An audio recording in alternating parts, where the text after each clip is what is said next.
मिल्कीपुर की विधानसभा सीट पर जिस याचिका की वजह से चुनाव टाला गया था, उसे भारतीय जनता पार्टी के पूर्व विधायक बाबा गोरखनाथ ने वापस ले लिया है। जिसके बाद अब सवाल उठता है कि क्या 13 नवंबर को ही 9 विधानसभा सीटों के साथ मिल्कीपुर में भी उपचुनाव हो जाएंगे।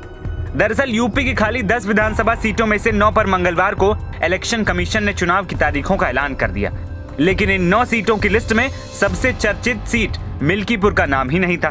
ऐसे में तारीखों का ऐलान होते ही सबके मन में सवाल उठने लगा कि आखिर ऐसा फैसला क्यों लिया गया और क्यों मिल्कीपुर सीट पर ही चुनाव को टाला गया। जानकारी मिली कि दरअसल इसके पीछे वजह 2022 विधानसभा चुनाव के नतीजों को लेकर एक याचिका है जो इलाहाबाद हाई कोर्ट में लंबित थी। इस याचिका की वजह से चुनाव आयोग ने मिल्कीपुर चुनाव की घोषणा नहीं की।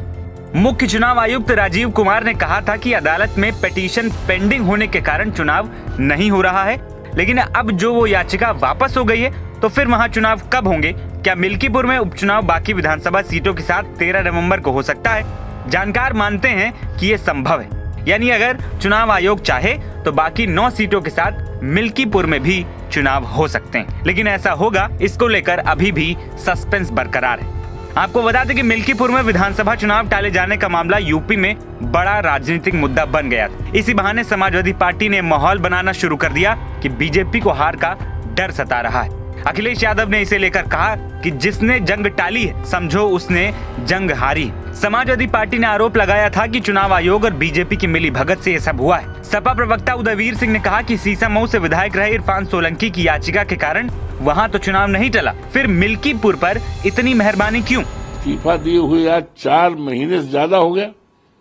जोड़ लें आप 13 जून को वो हुआ है तो जून, जुलाई, अगस्त, सितंबर, अक्टूबर 4 महीने से ज्यादा हो गया। तो उसका मॉरल ड्यूटी थी कि वो अपना रिट वापस ले लेता। जब ये जाना कि इन्फेक्शियस हो गई तो रिट वापस नहीं लिया। अब सुनते हैं रिट वापस ले रहे हैं, तो हमारी तो मॉरल विजय हो गई। और अब क्यों नहीं लिया, उनकी रणनीति है कि डर रहे हैं ये सीट बड़ी इंपॉर्टेंट सीट हो गई है।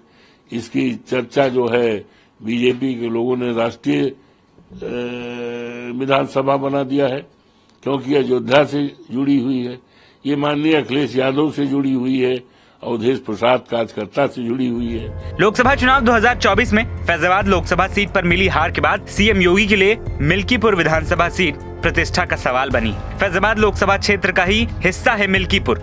यहाँ से विधानसभा उपचुनाव जीतकर बीजेपी ये साबित करना चाहती है कि समाजवादी पार्टी की जीत महज एक तुक्का थी।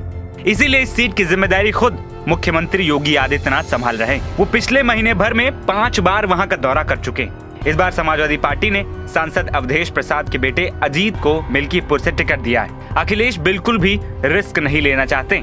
ऐसे में देखना होगा कि इस सीट पर चुनाव किस तारीख को होते हैं। एनबीटी ऑनलाइन की रिपोर्ट।